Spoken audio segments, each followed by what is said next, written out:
क्या होगा अगर आपका अपना पिता आपको मरवाना चाहता हो और जिंदा रहने का एकमात्र रास्ता ब्रह्मांड के सबसे खतरनाक दैत्य का शिकार करना हो? कमजोर शरीर होने की वजह से डैग को उसके अपने पिता ने निकृष्ट समझ रखा था। यहाँ तक कि उसने अपने बड़े बेटे कोई को आदेश दे दिया कि वह अपने छोटे भाई को अपने हाथों से मार डाले, लेकिन कोई ऐसा नहीं कर पाया।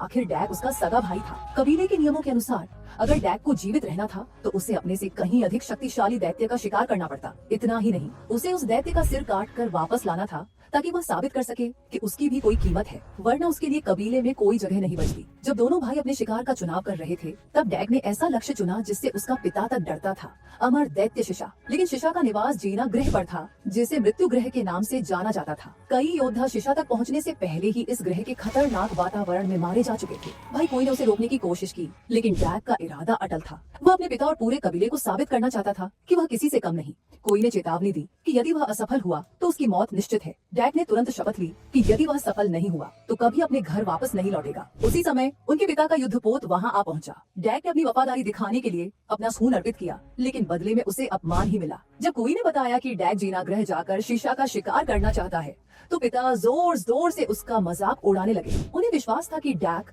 अपनी औकात से कहीं बड़ी चुनौती लेने की कोशिश कर रहा है। अगले ही पल पिता ने लेजर पिंजरा सक्रिय कर डैग को कैद कर लिया। फिर उन्होंने कहा कि डैग का अस्तित्व ही उनके लिए शर्म की बात है। इसके बाद उन्होंने कुई को आदेश दिया कि वह अपने भाई को अपने हाथों से मार डाले। कुई ने धीरे धीरे अपनी ऊर्जा तलवार निकाली और गंभीर नजरों से अपने भाई को देखने लगा। डैग ने आंखें बंद कर ली और मौत को स्वीकार कर लिया, लेकिन अगले ही पल तलवार डैग पर नहीं बल्कि लेजर पिंजरे पर गिरी। कुई ने पूरी ताकत से डैग को युद्धपोत के अंदर धक्का दे दिया। गुस्से में पिता ने तुरंत आयन सोप चला दी, लेकिन कोई अपने भाई को बचाने के लिए बीच में आ गया। डैग जहाज के अंदर से सब कुछ बेबसी से देखता रहा। वह बाहर निकलना चाहता था, लेकिन कोई ने पहले ही जहाज का दरवाजा बंद कर दिया था। इसके बाद पिता और बेटे के बीच भयंकर युद्ध शुरू हो गए। पिता ने अपना अदृश्य कवच सक्रिय कर लिया। अब कोई पूरी तरह कमजोर पड़ चुका था। कुछ ही पलों में उसके कंधे को पिता ने काट डाला। एक हाथ खो देने के बाद भी कोई ने हार नहीं मानी। वह फिर से अपने पिता पर टूट पड़ा, लेकिन ताकत का अंतर बहुत बड़ा था।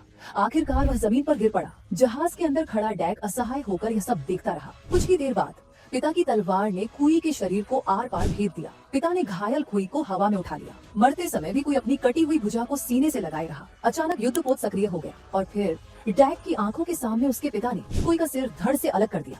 इस दृश्य ने डैग को अंदर तक तोड़ दिया। उसी समय जहाज की शक्ति के झटके से डैग दूर जा गिरा। जब उसे होश आया तब तक युद्धपोत जीना ग्रह के पास पहुंच चुका था। उल्कापिंड लगातार जहाज से टकरा रहे थे और वह टूटने लगा था। डैग भागकर नियंत्रण कक्ष में पहुंचा और तुरंत इजेक्शन सीट सक्रिय कर दी, लेकिन जीना ग्रह की सतह पर पहुंचते ही एक विशाल रहस्यमयी जीव ने उसकी अंतिम सुरक्षा ढाल को भी तोड़ दिया। आपातकालीन कैप्सूल बुरी तरह क्षतिग्रस्त हो गया और अब डैग पूरी तरह अकेला था।